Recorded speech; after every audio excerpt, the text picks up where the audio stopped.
जिंदगी की तीन बेसिक जरूरतें क्या है? रोटी, कपड़ा और मकान। तो जहां तक रोटी का सवाल है, इंडिया एग्रीकल्चर का पावर हाउस बन गया है। और यदि कपड़े की बात की जाए तो टेक्सटाइल में भी India one of the largest textile producer है। लेकिन जहां तक मकान का सवाल है, यहां पर अभी भी डिमांड और सप्लाई में एक बड़ा गैप है। नमस्कार, मैं हूं Pankaj Matpal, certified financial planner, और आज हम बात करेंगे हाउसिंग सेक्टर में इन्वेस्टमेंट अपॉर्चुनिटीज की, और साथ ही मैं रिव्यू करूंगा ICICI prudential housing opportunities fund को, जिसका एनएफओ अभी खुला हुआ है। उम्मीद की जा रही है कि ईयर 2030 तक इंडिया का रियल एस्टेट सेक्टर $1 ट्रिलियन तक पहुंच जाएगा और ईयर 2025 तक इसका इंडिया की जीडीपी में लगभग 13% का कंट्रीब्यूशन होगा। लॉकडाउन के बाद रियल एस्टेट सेक्टर में हेल्दी रिकवरी देखी गई है और इंडिया की 7 मेजर सिटीज में हाउसिंग सेल वॉल्यूम जो है वो 11.3% से बढ़ा है। और सरकार की महत्वाकांक्षी प्रधानमंत्री आवास योजना के तहत रेजिडेंशियल प्रॉपर्टी में अच्छी तेजी की उम्मीद है।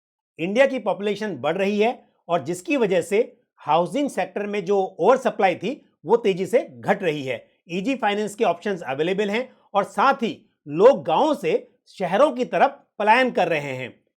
अगर आप देखें तो पिछले एक दशक में इंडिया की अर्बन पॉपुलेशन रूरल पॉपुलेशन के मुकाबले में 3.4 टाइम्स बढ़ी है। हायर अर्बन पॉपुलेशन का मतलब है कि घर, ऑफिस, कॉमर्शियल बिल्डिंग्स और होटल इत्यादि की और अधिक डिमांड। लोगों की आमदनी बढ़ रही है, जिससे उनके लिए घर खरीदना आसान हो रहा है। साथ ही सरकार की पॉलिसीज, ये कुछ ऐसे कारण हैं जो इस सेक्टर में अप साइकिल लाने की क्षमता रखते हैं। वर्ष 2050 तक इंडिया की पॉपुलेशन में ग्रोथ की उम्मीद है, जिससे और भी घरों की डिमांड बढ़ेगी। साथ ही न्यूक्लियर फैमिलीज का चलन बढ़ता जा रहा है, यह भी एक ऐसा कारण है जिससे इस सेक्टर में डिमांड बनी रहेगी। साथ ही इंडिया की डिपेंडेंट पॉपुलेशन और वर्किंग एज पॉपुलेशन का जो रेशियो है वो भी घटने की उम्मीद है, यानी कि हाउस होल्ड इनकम बढ़ेगी, जिससे लोगों के लिए घर खरीदना और भी आसान हो जाएगा। और ऐसे में यदि हम हाउसिंग प्राइस इंडेक्स पर एक नजर डालें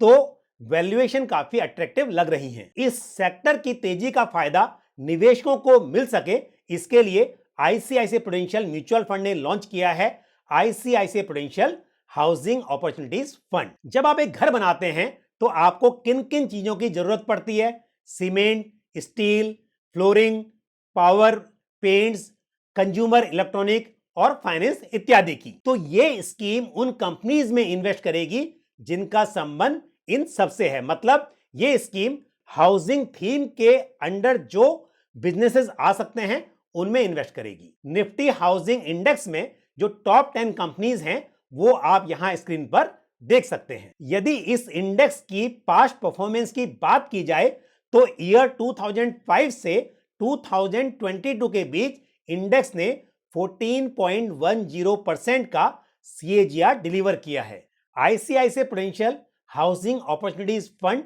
हाउसिंग थीम पर बेस्ड एक ओपन एंडेड इक्विटी स्कीम है और इस स्कीम में डायरेक्ट और रेगुलर दोनों ही प्लान्स अवेलेबल हैं। मिनिमम एप्लीकेशन अमाउंट ₹5,000 है और फिर ₹1 के मल्टीपल्स में इन्वेस्टमेंट किया जा सकता है।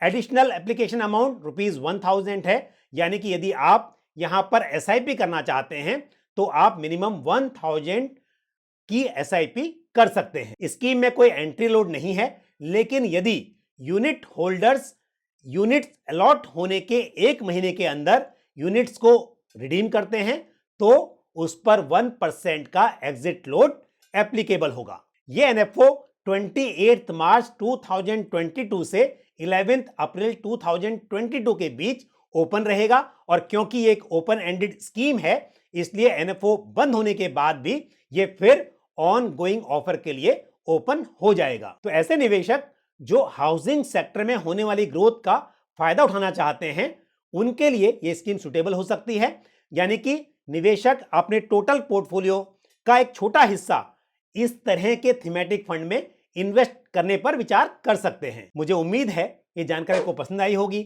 वीडियो को लाइक करना और शेयर करना ना भूलें। और यदि आपका कोई सवाल हो इस फंड को लेकर या फिर पर्सनल फाइनेंस से जुड़ा हुआ कोई भी सवाल हो सकता है या कोई सुझाव हो तो आप कमेंट बॉक्स में पोस्ट कर सकते हैं।